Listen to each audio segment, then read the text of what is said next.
And Jared did what 2-year-olds do when they're hungry and tired and they don't do well with transition, because he was not good with approaching new situations and he was horrible at withdrawing from situations. They often ranked a temper tantrum.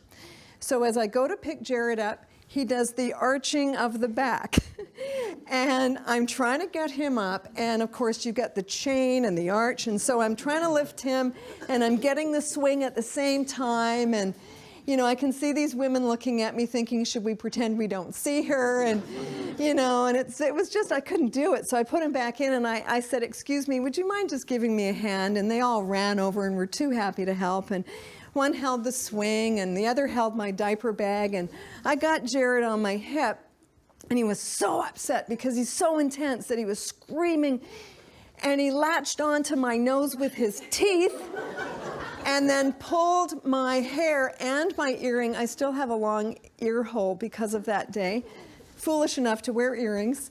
And so he's just pulling and yanking, and they're putting the diaper bag on my shoulder, and I just want to get the hell out of there, you know. And I walk across the street to my car, which was a 1971 Monte Carlo, like a Chevrolet Monte Carlo. We used it to tow our trailer. And this thing was the size of a bed and breakfast. And I'm trying to open the door and get him in the back and strap him into the car seat. And I get him in, and, you know, like my face is red, my neck is purple, and I looked across at the women from my Monte Carlo, and I waved and thanked them.